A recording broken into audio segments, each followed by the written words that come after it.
Bueno, buenos días, buenas tardes, buenas noches, dependiendo del horario en donde estén escuchando este teórico.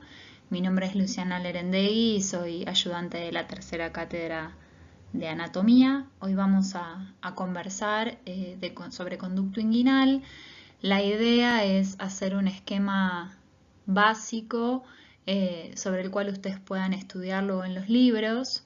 No es mi intención que memoricen todo lo que aprendamos en este teórico, sino que construyan un esquema mental de cómo es la constitución del conducto inguinal y luego puedan completar la información en sus casas con la bibliografía correspondiente.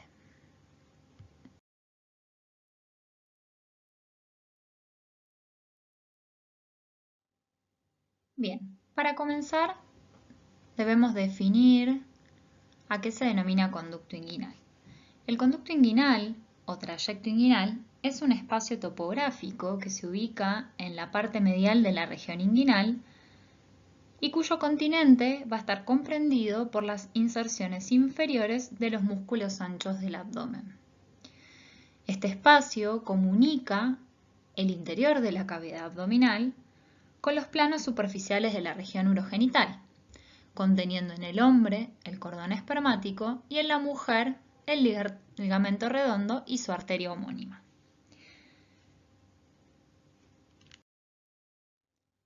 La proyección superficial del conducto inguinal se ubica, como decíamos, desde la mitad del ligamento inguinal hacia la espina del pubis. Sobre esa proyección, el conducto inguinal toma una dirección oblicua que va desde lateral, profundo y posterior hacia anterior, superficial y medial. Esta dirección, que es claramente oblicua, sigue el ligamento inguinal por encima de este, sin embargo no lo hace en forma estrictamente paralela y fíjense que forma un ángulo abierto con el ligamento inguinal hacia su parte externa. Por otra parte, la disposición que toma el conducto inguinal genera que el anillo inguinal profundo se ubique lateral con respecto al anillo inguinal superficial. Esto previamente mencionado podemos verlo en esta imagen, en donde se grafica con las siglas OIP el orificio inguinal profundo o anillo inguinal profundo, que fíjense se ubica lateral con respecto al OIS o anillo inguinal superficial u orificio inguinal superficial, que es medial. El OIP será el sitio de ingreso desde la cavidad abdominal hacia nuestro conducto inguinal y el OIS u orificio inguinal superficial será el punto de comunicación de este conducto o trayecto inguinal con los planos superficiales de la región urogenital.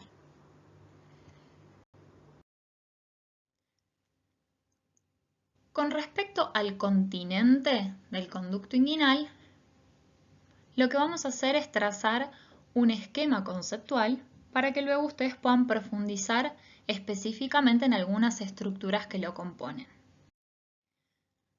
A grandes rasgos tenemos que decir que el conducto inguinal está delimitado por paredes, bordes y orificios. Los bordes también van a leerlos como paredes, pero preferimos utilizar esta división en esta clase. En relación a las paredes, tenemos una pared anterior y una posterior. Los bordes van a ser uno superior y otro inferior. Y los orificios o anillos van a denominarse superficial o profundo. Bien, los invito a ver este esquema, que es una representación visual de la constitución de nuestro conducto inguinal. Fíjense que este conducto, este trayecto, este verdadero túnel queda formado o delimitado por las estructuras musculares de la pared anterolateral del abdomen en relación a las inserciones inferiores de los músculos anchos. En este esquema visual vemos una sección transversal de este conducto inguinal que se forma a expensas de un plano parasagital en relación a la posición anatómica. De este modo, vemos que el conducto verdaderamente tiene una pared anterior, una pared posterior, un techo o borde superior y un piso o borde inferior dentro del cual discurre en el hombre el cordón espermático y en la mujer el ligamento redondo con su arteria homónima. A medida que avanza el teórico, iremos viendo cómo está constituido cada uno de estos elementos que limitan este verdadero espacio. Comencemos entonces por la pared anterior. Si volvemos siempre a nuestra definición inicial y recordamos que el conducto inguinal está circunscripto por las inserciones inferiores de los músculos anchos, una buena estrategia para entender la constitución de sus paredes es repasar cómo se disponen esos músculos en relación a la pared del abdomen.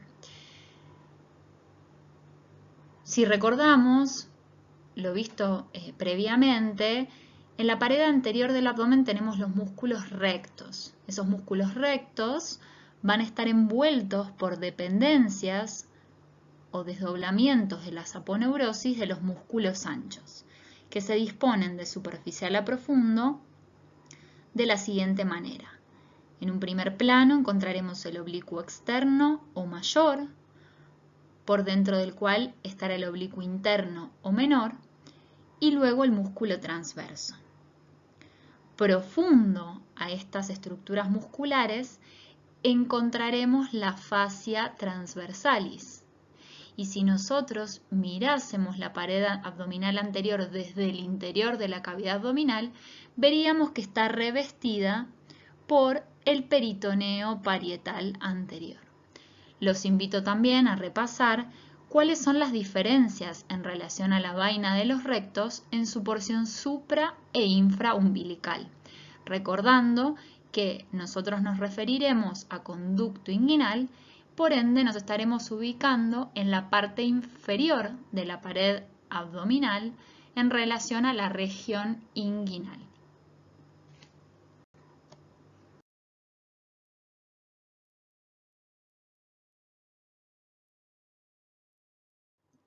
Fíjense en esta imagen donde tenemos una representación de la vista anterior de la región inguinal. Está resaltado en rojo nuestra área de interés, pero repasemos, fíjense, los límites que la separan de este otro espacio topográfico que corresponde al espacio subinguinal. Si recuerdan, esto lo hemos visto, teníamos una laguna muscular hacia lateral y una laguna vascular en su parte medial. El límite superior que nos iba a marcar esta línea divisoria es el ligamento inguinal, que es el piso o borde inferior de nuestro conducto inguinal o área de interés.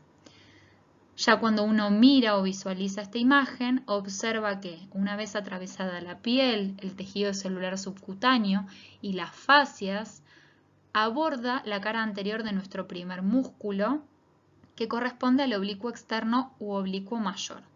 Ese músculo oblicuo externo u oblicuo mayor tapiza o forma la pared anterior que delimita el conducto inguinal, por dentro del cual se ve discurrir el cordón espermático en este caso.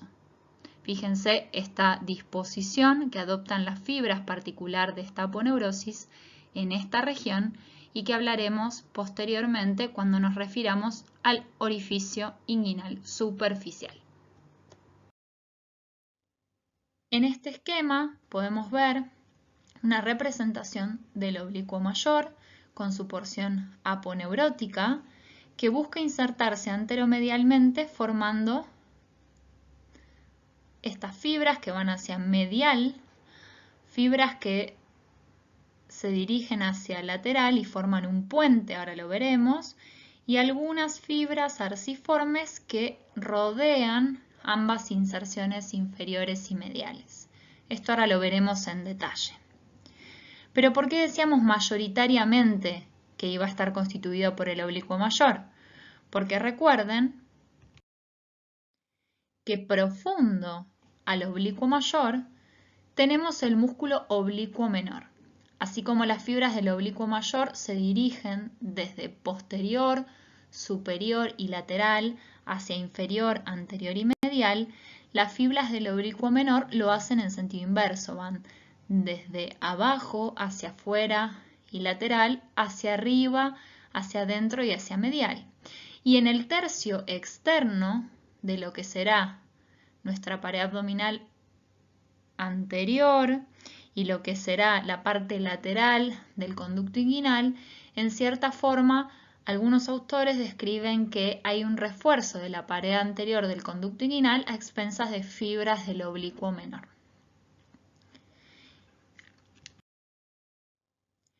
Por otra parte, la pared anterior del conducto inguinal, formada por el oblicuo mayor, fíjense que va a tener una estructura central en lo que es la anatomía del conducto inguinal, que es el orificio inguinal superficial. Como les decía, el oblicuo mayor se divide inferior y medialmente en fibras que pasan por dentro, formando lo que se llama pilar medial, fibras que pasan por fuera, formando el pilar lateral, y fibras que en la parte superior forman puentes o arcadas denominadas fibras arciformes. Esas estructuras aponeuróticas de inserción inferomedial del músculo oblicuo mayor delimitarán un orificio a través del cual se hará superficial el cordón espermático en el hombre y el ligamento redondo y la arteria homónima en la mujer. Esto se conoce como orificio o anillo inguinal superficial.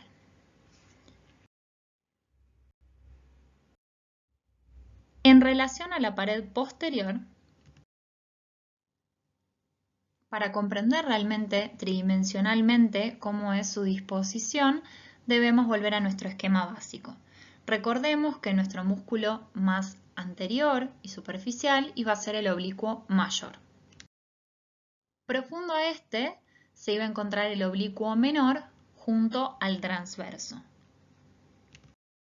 Profundo por detrás de estos músculos íbamos a encontrar el revestimiento que ofrecía la fascia transversalis a nivel de la región inguinal. Es decir, que nuestra pared posterior del conducto inguinal va a estar formada o limitada por la fascia transversalis mayoritariamente. Cuando nosotros volvemos a nuestro esquema inicial, en donde proponíamos una simplificación de las paredes del conducto, veíamos que la pared anterior, como dijimos, estaba formada aquí en rojo por el músculo oblicuo mayor. Por detrás del músculo oblicuo mayor encontrábamos al oblicuo menor o interno y al músculo transverso, y aquí representado en amarillo teníamos la fascia transversalis, que constituía el límite o pared posterior de este conducto. Fíjense que esta fascia transversalis va a formar también lo que se llama el orificio inguinal profundo o anillo inguinal profundo, que es el punto en donde los elementos que discurren a través del cordón espermático, es decir, los elementos que ingresan al conducto inguinal, lo hacen desde la cavidad abdominal. Entonces, a través del orificio inguinal profundo que está en la pared posterior del conducto, que está delimitada o formada por la fascia transversalis, ingresan a este conducto que está circunscripto por las inserciones de los músculos anchos del abdomen, atraviesan este trayecto y van a salir luego a través del orificio inguinal superficial, que está constituido por las inserciones mediales e inferiores del músculo oblicuo mayor u oblicuo externo, que es el músculo más superficial de los músculos anchos del abdomen. En este dibujo vemos una vista posterior de la pared abdominal anterior. Es decir, estamos viendo la pared abdominal anterior a nivel de la región inguinal vista desde adentro de la cavidad abdominal. Esto es medial esto es lateral, fíjense aquí tenemos la espina ilíaca anterosuperior, y estas fibras representan el ligamento inguinal. De esta manera nosotros lo que estamos viendo aquí es la pared posterior de nuestro conducto inguinal, en esta región. Entonces, cuando nosotros vemos la pared posterior del conducto inguinal, reconocemos el orificio inguinal profundo formado por la fascia transversalis. Vemos una región medial con respecto al orificio inguinal profundo, en donde la fascia transversalis no tiene refuerzo o revestimiento que le confiera mayor solidez, y esa será nuestra área débil. Y luego vemos una región medial, un tercio medial, en donde vemos que hay fibras de refuerzo que provienen del tendón conjunto y el ligamento de Henle. Por otra parte, fíjense cómo el anillo inguinal profundo está separado de esta área débil por fibras que tienen continuidad con las fibras del arco de Douglas, que se denomina ligamento interfobiolar o ligamento de Hesselbach. Ese ligamento tendrá una dirección que seguirá íntimamente el discurrir de los vasos epigástricos inferiores, es decir, que nuestro anillo u orificio inguinal profundo será lateral con respecto al ligamento interfobiolar y será lateral con relación a los vasos epigástricos inferiores, quienes separarán este anillo inguinal profundo, a través del cual será factible que se produzcan lo que se denominan como hernias inguinales indirectas, del triángulo o área débil, conocido también como triángulo de Hesselbach, que será el sitio a través del cual se produzcan las hernias inguinales directas.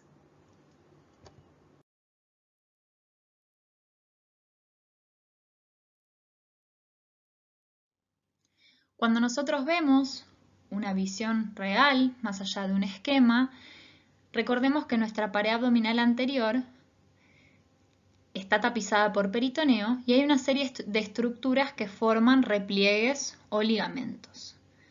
Si nosotros viéramos la vejiga tapizada por peritoneo, veríamos que en la parte central hay un remanente, un vestigio de lo que se denomina uraco, que forma un repliegue denominado umbilical medio o mediano.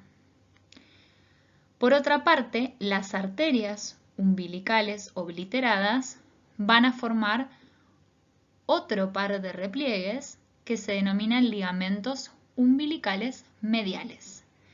Y los vasos epigástricos inferiores van a formar otro par de repliegues más lateral que corresponde a los ligamentos umbilicales laterales. Entonces, fíjense en esta imagen, esto es un corte, ¿sí? Es una visión parcial de lo que es la pared abdominal anterior vista desde su cara intraabdominal. Entonces, vamos a focalizarnos en esta zona, que es la que está representada en la imagen.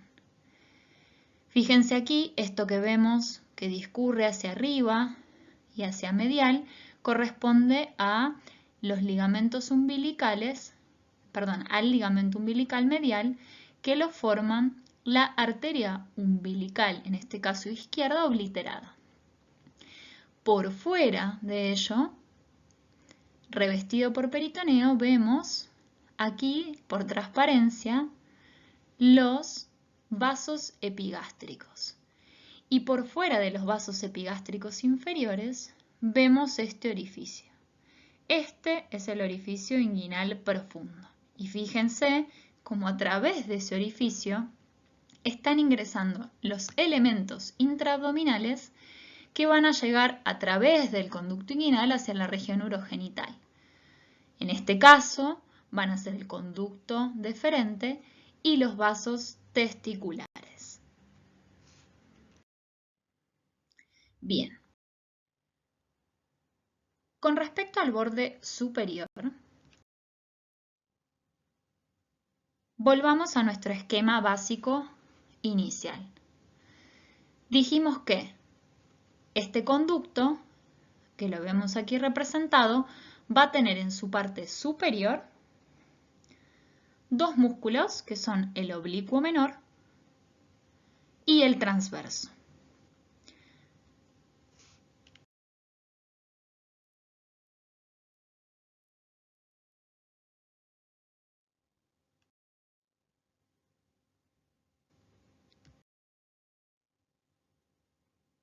Como contrapartida, el borde inferior va a estar mayoritariamente formado por el ligamento inguinal.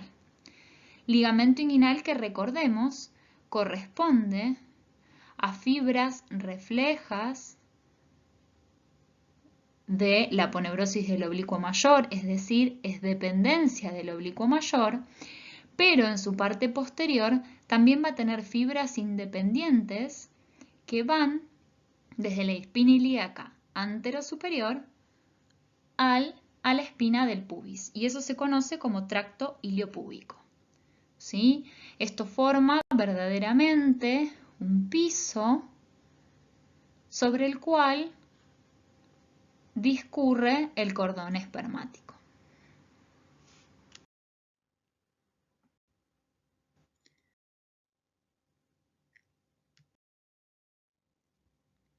Aquí vemos esquemáticamente la representación del orificio inguinal superficial.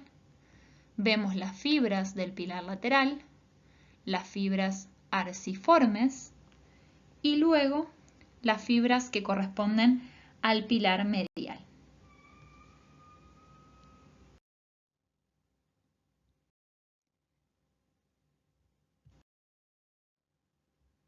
El orificio inguinal profundo también lo hemos mencionado previamente cuando hablamos de la pared posterior.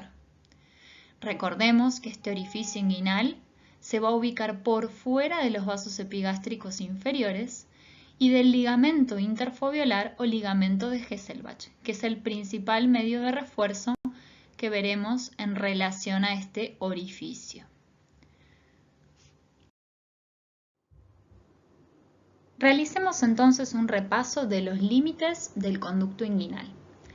Hacia anterior, el conducto inguinal va a estar formado por el músculo oblicuo mayor. Ese músculo oblicuo mayor es el músculo más superficial de los músculos anchos del abdomen. Recordemos que para el tercio lateral de la pared anterior del conducto inguinal se describe también la participación de las fibras del músculo oblicuo menor. Como contrapartida, la pared posterior del conducto inguinal va a estar formada por las fascias transversales en adición a sus dependencias y medios de refuerzo. Recordemos que va a estar dividida principalmente en tres zonas. Una zona lateral que va a estar por fuera de los vasos epigástricos inferiores y por fuera del ligamento interfobiolar o ligamento de Hesselbach, que corresponde al orificio inguinal profundo. Luego tendremos una zona intermedia que va a estar inmediatamente por dentro o medial a los vasos epigástricos inferiores y corresponderá al triángulo de Hesselbach o zona de mayor debilidad de la pared posterior del conducto inguinal, y bien hacia medial, en el tercio medial de la pared, tendremos la zona más firme de la pared posterior del conducto inguinal, donde se encuentran los refuerzos que son dependencia de las estructuras aledañas. Recordemos entre estos principalmente las fibras de refuerzo de la voz inguinal y el ligamento de Henle. El techo del conducto inguinal va a estar formado por dos músculos, que son el oblicuo menor y el músculo transverso, que recordemos hacia medial conforman el tendón conjunto. Y el piso estará formado por el ligamento inguinal, que tiene una porción que se continúa directamente con el músculo oblicuo mayor del abdomen, y hacia posterior, en su conjunción con la fascia transversalis, está formado por fibras independientes que van desde la espina ilíaca anterosuperior hasta la espina del pubis. El anillo inguinal profundo, como lo mencionamos, va a estar ubicado en la pared posterior, mientras que el anillo inguinal superficial lo estará en la pared anterior del conducto inguinal como veníamos mencionando, y estará delimitado por las fibras o los pilares que conforman las inserciones inferiores y mediales del oblicuo mayor. Con esto se conforma finalmente este conducto que toma una dirección oblicua desde lateral y profundo hacia anterior, medial y superficial, y que nos comunica las regiones superficiales del área urogenital con la cavidad abdominal.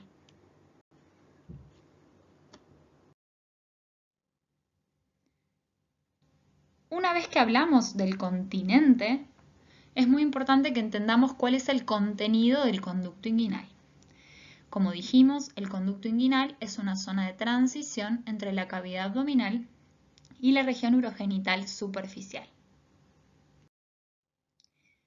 En el hombre, el contenido del conducto inguinal va a ser principalmente el cordón espermático. Y es muy importante que entendamos que las estructuras vasculonerviosas que van a transcurrir a través de él van a estar revestidas por una serie de capas que son dependencia también de los músculos anchos del abdomen.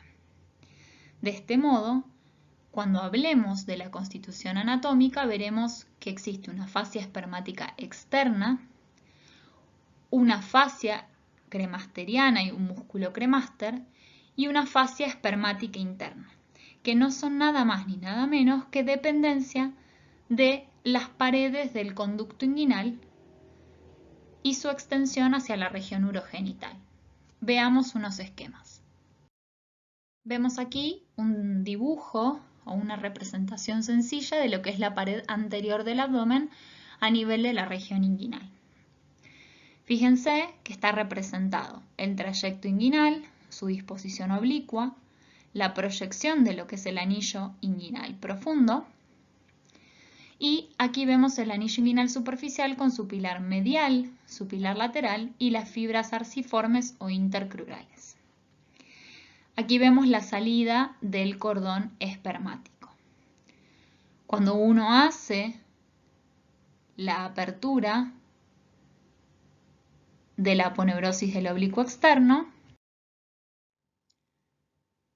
aparece el músculo oblicuo interno, cuyas fibras darán lugar o formarán como dependencia al músculo cremaster y la fascia cremasteriana, que son las responsables, por supuesto, del reflejo cremasteriano en el hombre. Cuando uno va más profundo aún en los planos de esta región, encuentra que el cordón espermático está revestido por lo que es la fascia espermática interna. Esta fascia espermática interna será dependencia de la fascia transversalis. Fíjense aquí cómo están representados el orificio inguinal profundo, el orificio inguinal superficial y la fascia transversalis continuándose con la fascia espermática interna. De este modo, cuando uno analiza los distintos estratos mencionados, fascia espermática externa, cremaster e interna, prácticamente podríamos decir que en su descenso a través del conducto inguinal, el testículo arrastra todas estas capas musculares y se generan las dependencias que formarán los revestimientos sucesivos del cordón espermático. Esto es una forma sencilla de recordar capa por capa el contenido del conducto y su vinculación con las paredes del conducto inguinal.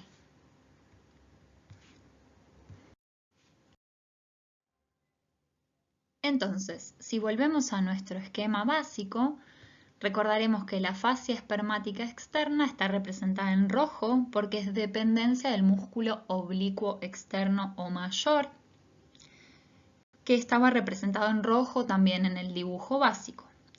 Por otra parte, el músculo cremaster y su fascia homónima estarán representados en rosa, al igual que el músculo oblicuo interno del abdomen, representado con el mismo color en el dibujo. Finalmente, la fascia espermática interna será dependencia de la fascia transversalis, representada en color amarillo.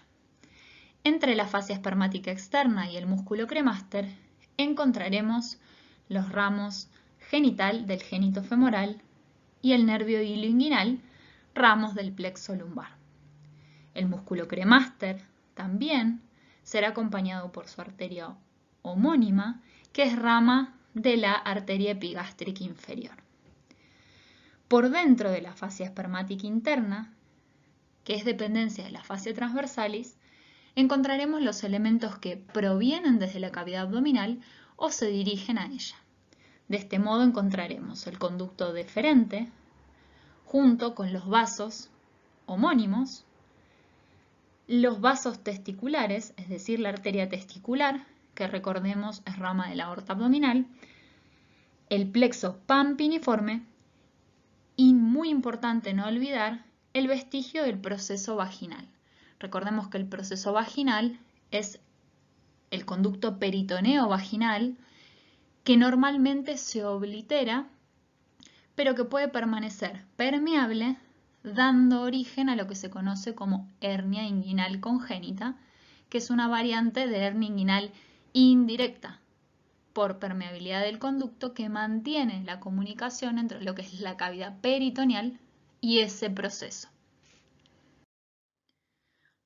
Aquí vemos algunos dibujos representando de superficial a profundo los estratos que encontraremos a nivel de la región inguinal sobre la proyección del conducto inguinal. Fíjense que la aponeurosis del oblicuo externo formaba nuestra pared anterior del conducto inguinal. Algunos autores describían en el tercio lateral un refuerzo de las fibras del oblicuo interno. Cuando uno abre la aponeurosis del oblicuo externo o el oblicuo mayor del abdomen, que recordemos daba como dependencia la fascia espermática externa, encontramos en el interior los ramos nerviosos del génito femoral y el hilio inguinal. Profundo a ello, fíjense que se ven las fibras del músculo cremaster, dependencias del oblicuo interno o del oblicuo menor. Y cuando uno incide y realiza la apertura de este músculo oblicuo menor, de este músculo cremaster como dependencia, encontramos la fascia espermática interna, que es dependencia de la fascia transversalis. Esto es muy importante, puesto que será la anatomía que veremos cuando hagamos la corrección de una hernia inguinal en nuestra práctica profesional, en caso de seguir una especialidad quirúrgica, por supuesto, pero también será la anatomía que identificaremos en un preparado anatómico.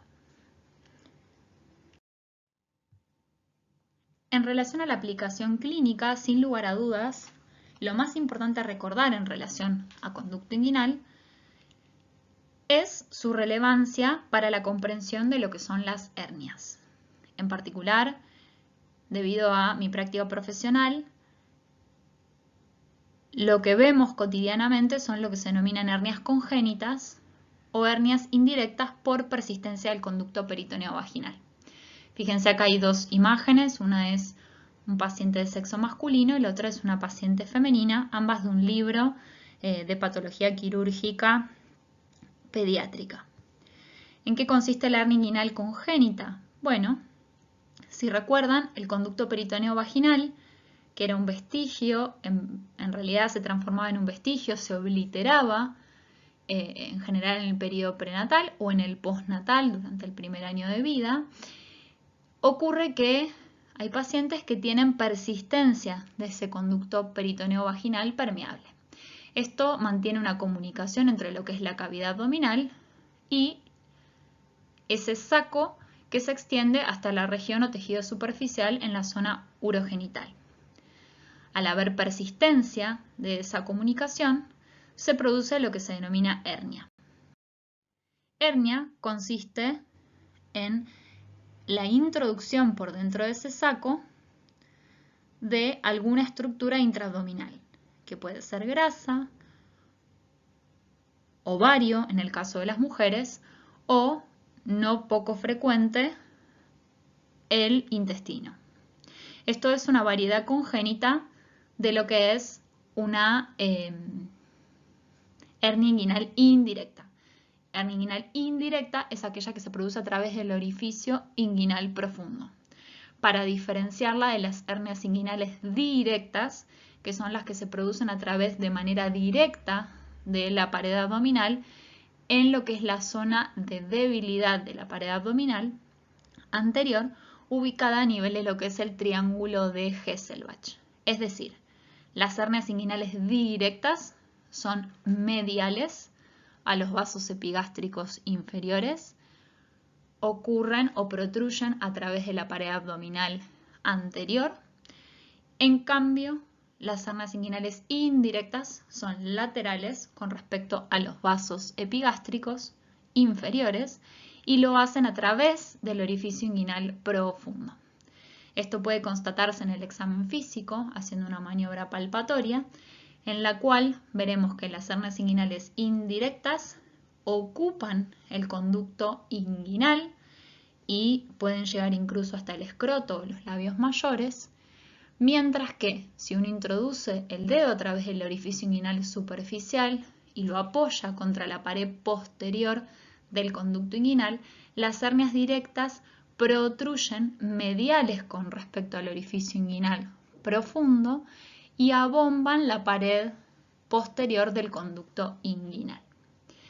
Por otro lado, en ocasiones podría ocurrir que ese conducto peritoneo vaginal, que aquí está representado obliterado, pueda estar permeable, pero no deje pasar intestino como en el caso de una hernia, sino que solo deje pasar líquido.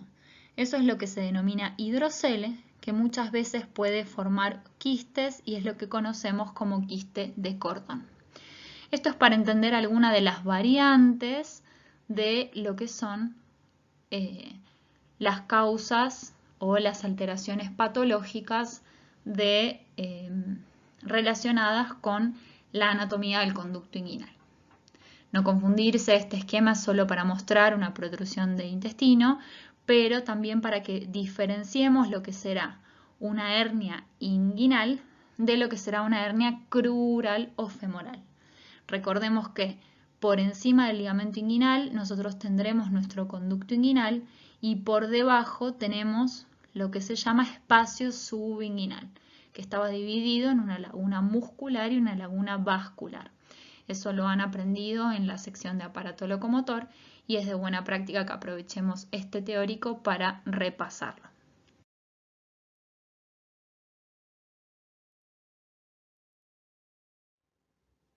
Finalmente, otro dato clínico que les puede resultar de interés o factor motivacional para estudiar el tema, recuerden que a través del conducto inguinal es donde se produce el descenso del testículo en los varones.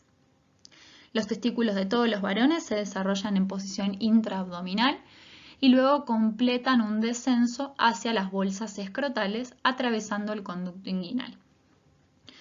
Algunos pacientes tienen lo que se conoce como mal descenso testicular, pudiendo ubicarse el testículo en la región inguinal o en algunos casos en posición intraabdominal. Fíjense, esto es una visión laparoscópica de un paciente en la cual vemos el orificio inguinal profundo del lado izquierdo. Vamos a repasar algunas estructuras. Fíjense, acá se ve el orificio inguinal y podemos ver cómo el conducto deferente y los vasos testiculares atraviesan ese orificio para dirigirse al conducto inguinal. Cuando miramos el lado derecho de este paciente, vemos con claridad que el orificio inguinal profundo tiene una estructura voluminosa, nacarada y redondeada que está insinuada en relación a ese orificio. Este es el teste derecho que está en posición intraabdominal y no ha completado su descenso. Estos pacientes necesitarán una cirugía en general en 2 tiempos para posicionar este testículo en la bolsa escrotal.